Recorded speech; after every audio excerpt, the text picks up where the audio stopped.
We have some great topics to talk about, so let's get to that first one. Yes, let's talk about sex. You guys down for that? Okay, so Jada Pinkett Smith, she had a very public sex talk with her daughter Willow on her Facebook series, Red Talk Table. The two were joined by Jada's mom, Adrienne, and her best friend. They talked about orgasms, abstinence, and how sex has changed over 3 generations. So, should you be open and honest with your kids about sex? Absolutely.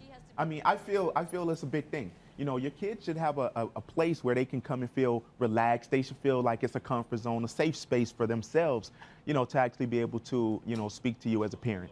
You know, for me, my mom, this is exactly, true story, this is exactly what she did with me. She came to me, we were at the grocery store, she had a shopping cart.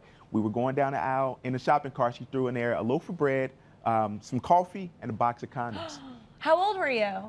At least 15. Oh, wow. Yeah, at least 15. So, And- but like, how much is too much? Meaning, like, Jada Pinkett Smith said that she was addicted to sex toys at one point. Is that okay to talk to your 15, 16-year-old daughter about?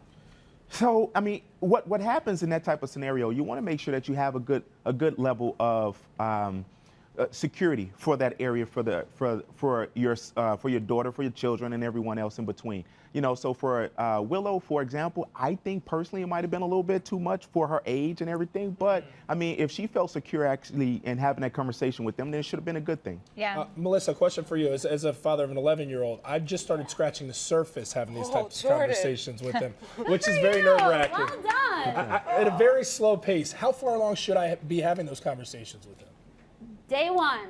I mean, educating yourself, making sure that, first of all, the fact that we're even talking about sexual pleasure and female sexual pleasure, that is so important, and it's something that we don't talk about enough.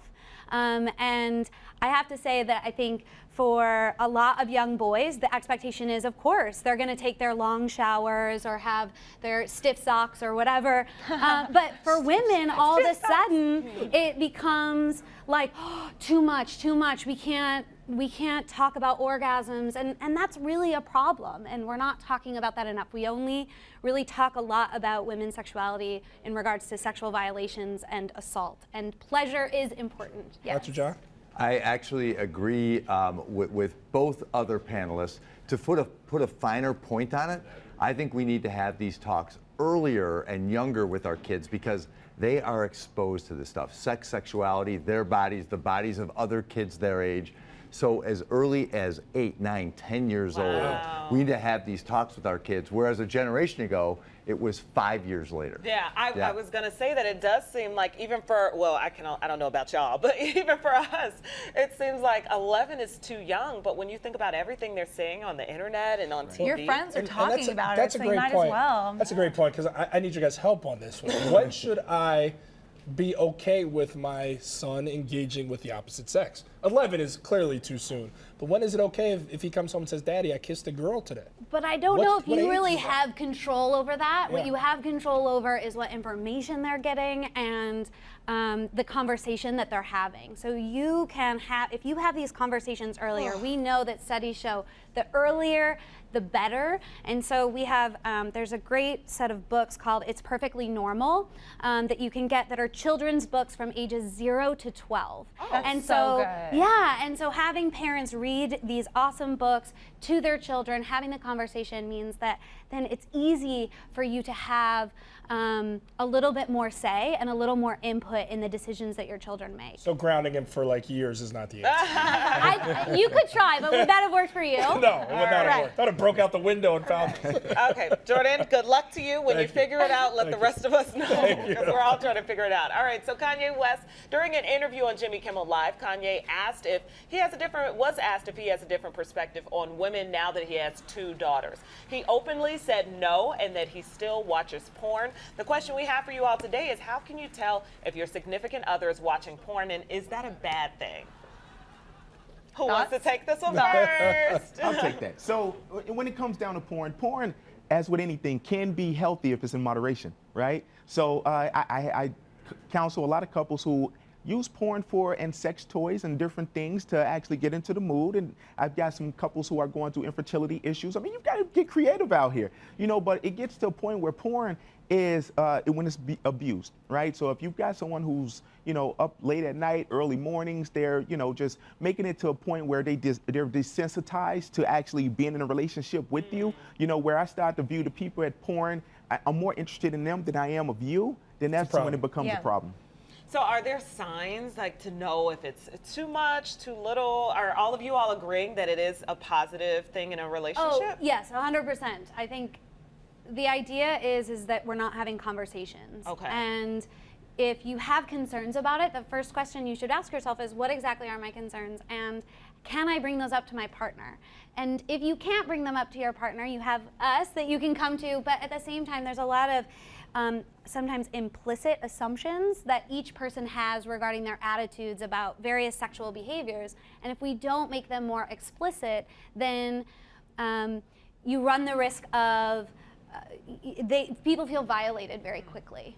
Dr. John, let me ask you this. What if your significant other is somebody who doesn't want you partaking in the enjoyment of pornography? Is that something that you should respect, or is that a conversation to have on the other side? Jordan, you're so When you ask it like that. It's definitely guys. it's definitely a conversation to have, right? So as a counterpoint here, I do think that can be really healthy if you share your proclivities with each other and you share porn together. Sometimes, though, it can be really damaging in relationships, and I've worked with young men who have this expectation that they are going to have a porn-like relationship. And normally, I see that they have like some performance issues as a result of that. I've worked with a lot of young women who have felt like offended by the way that porn treats their gender. So I think there are some negatives that go along with the positives as well. Yeah. Okay, so let's move on to a topic that gives everybody stress: money. So Northwestern Mutual did a study. They found out that money issues affect relationships. I think a lot of people have been through that before. Yeah. And a lot of couples have monthly financial disagreements. So can financial stress ruin your sex life? Can it affect it?